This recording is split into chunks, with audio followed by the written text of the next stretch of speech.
Anda masih bersama kami di iNews Siang. Pemirsa, berhati-hatilah dalam menjaga buah hati Anda. Karena seorang bocah berusia 10 tahun tewas tenggelam di kolam bekas galian sedalam 8 meter di Palembang, Sumatera Selatan.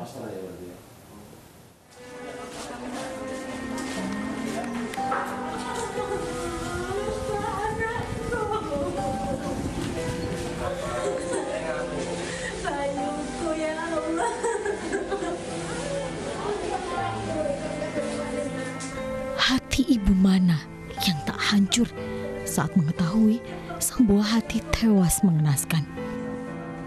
Ia terus memohon sambil mencium tangan petugas medis, meminta anaknya bisa diselamatkan.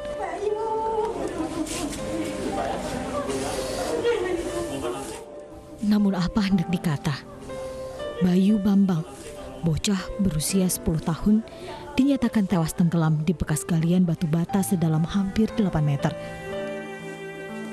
Kejadian naas ini bermula saat korban mengajak kedua temannya untuk berenang di kolam bekas galian.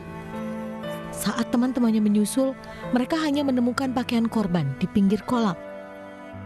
Pencarian pun dilakukan. Setelah menyelam selama 3 jam, tim SAR menemukan korban di dasar kolam dalam keadaan tak bernyawa. Lebih dominan ke tanda-tanda tenggelam. Sudah membiru atau seperti apa, Dok? Kondisinya sudah masih bagus sebenarnya kondisinya. Kalau diperkira kok sudah berapa lama dia tenggelam? Kalau melihat tanda-tandanya kurang lebih masih di bawah 4 jam. Usai diperiksa, jenazah Bayu dibawa ke rumah keluarga di Desa Sungai Rengit, Banyuasin, Sumatera Selatan untuk dimakamkan.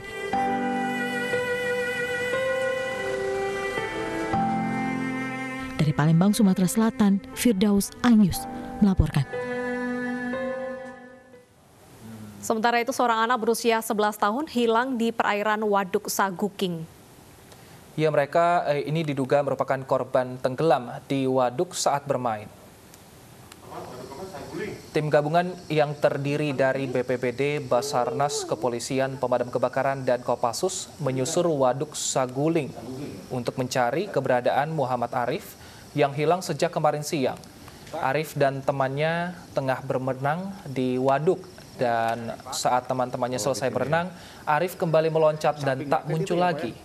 Pencarian korban terkendala kondisi waduk dengan kedalaman 10 meter serta dipenuhi eceng gondok. Saya di situ deh, kecorowokan saya. Oh, Bapak sempat berteriak ya? Ya, berteriak. Suruh naik? Hanya tombok garur yang lain. Oh, suruh naik gitu ya? Setelah itu, Pak? Tapi anak itu tidak mendengar. Jadi memang dilarang berenang di sini? Ya, dilarang. Setiap ada anak yang mau mandi, saya sok teriak. Dikarenakan ini lokasinya curam. Curam katanya. Curam ya. Ini kedalamannya bervariasi, Pak. Dari pinggir ke tengah itu hampir di atas 10 meter. Iya. Prediksi masih di lokasi sini apa sudah? Ya, mudah-mudahan masih di sini, Pak. Oke. Polisi berhasil membongkar praktik perdagangan bayi di Medan, Sumatera Utara. Sedikitnya 4 bayi yang sudah terjual dengan harga puluhan juta rupiah. 1 orang ditetapkan sebagai tersangka.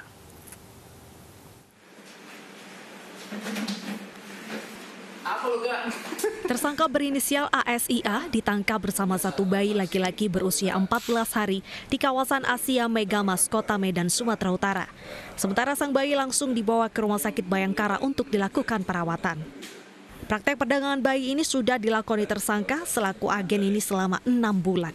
Tersangka membeli bayi seharga 5 juta rupiah untuk dijual kembali. Tersangka pun membandrol harga bayi 28 juta rupiah. Tersangka yang sudah ditahan ini masih menjalani pemeriksaan di Polda Sumatera Utara. Polisi masih mendalami kasus perdagangan bayi ini dan atas perbuatannya pelaku dijerat tindak pidana penjualan anak. Dari Medan, Sumatera Utara, Aminur Rashid, iNews melaporkan. Dan pemirsa, sudah bersama kami Kombes Pol Hadi Wahyudi, Kabid Humas Polda Sumatera Utara. Selamat siang, Pak Hadi. Assalamualaikum, selamat siang. Baik, Pak Hadi, bagaimana sebenarnya sistem beroperasinya penjualan bayi Medan ini dilakukan secara online atau dari mulut ke mulut? Ya, jadi kami sampaikan kembali bahwa dugaan tindak pidana penjualan anak ini berawal dari informasi yang diterima oleh Subdit Renakta, Krimum Polda Sumatera Utara dari masyarakat. Kemudian dugaan ini ditindaklanjuti dengan upaya penyelidikan undercover yang pada akhirnya kami bisa melakukan transaksi dengan yang diduga sebagai pelaku yang berinisial A. Dan disepakati bahwa transaksi itu sebesar 28 juta. Adapun dari hasil keterangan pemeriksaan yang diberikan oleh terduga pelaku yang berinisial A ini, dia membeli bayi laki-laki yang diperkirakan berusia 14 hari ini dengan harga 5 juta. Baik. Sampai dengan saat ini kami masih terus mendalami modus operandi, kemudian penyalur dan lain sebagainya. Karena hasil pengakuan sementara yang diberikan kepada penyidik, yang bersangkutan mengatakan bahwa itu bukan anaknya, dia sebagai penampung. Lalu bayi ini dibeli dari mana, Pak Hadi?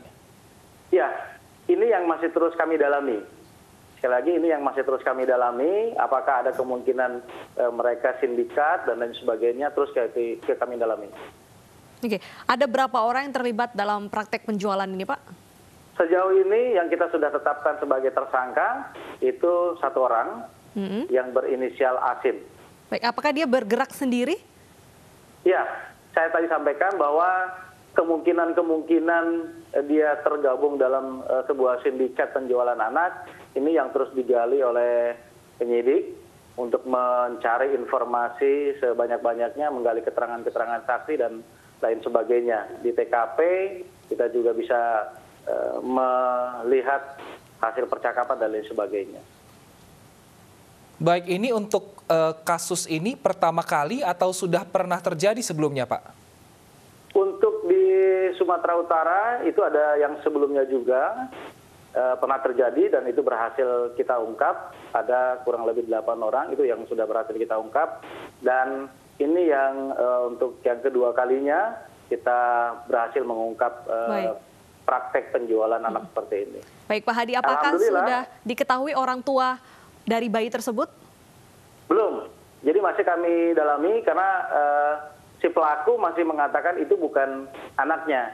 Tapi kita tidak berhenti dari situ tentunya. Penyidikan kita tidak berhenti dari pengakuan bahwa itu bukan anaknya. Kita bisa lakukan tes DNA ataupun juga kita mencari informasi, menggali informasi lainnya dari masyarakat.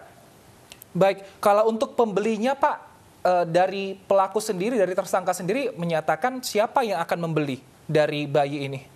Jadi informasi yang kami terima itu yang kami dalami. Sudah adakah, Pak, informasi mengenai pembeli? Ya, jadi kami mendalami informasi dari masyarakat, kemudian transaksi yang dilakukan itu antara anggota kita yang melakukan undercover dengan si pelaku yang tadi saya sebutkan berinisial A itu. Baik, terima kasih Pak Hadi Wahyudi atas informasinya. Terima kasih telah bergabung bersama kami di iNews Siang. Baik. Kita ke informasi berikutnya, pemirsa, di mana Kapolsek Astana Anyar dipecat dari jabatannya karena diduga menggunakan narkoba. Sementara 11 anggota polisi lainnya masih diperiksa Propram Jawa Barat dan Mabes Polri. 12 orang anggota kepolisian sektor Astana Anyar, Bandung, Jawa Barat diamankan Propam Polda Jawa Barat dan Propam Mabes Polri karena diduga terlibat dalam penyalahgunaan narkoba. Bahkan Kapolsek Astana Anyar, Kompol Yuni Purwanti juga terlibat. Atas kejadian ini, polisi memecat Kapolsek Astana Anyar. Sementara 11 anggota Polsek Astana Anyar masih diperiksa. Jika terbukti menyalahgunakan narkotika, anggota polisi terancam dipecat dan dipidanakan. Penangkapan dilakukan berdasarkan aduan masyarakat.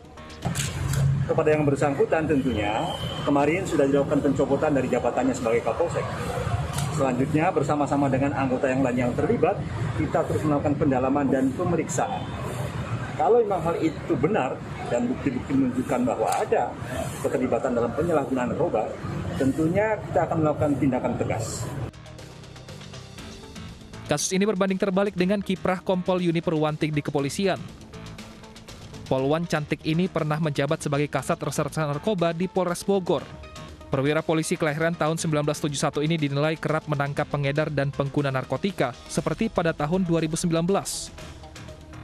Ia berhasil menangkap pelaku yang membawa narkotika jenis kokain di Bogor. Dari Bandung, Jawa Barat, Mujib Prayitno, iNews melaporkan. Pemirsa, tidak seluruh pedagang antusias menyambut vaksinasi COVID-19 tahap 2. Di pasar tradisional Tomang, Tanjung Duren, Jakarta Barat, sejumlah pedagang merasa resah. Apa alasan mereka? Kami hadirkan informasinya usai jeda berikut.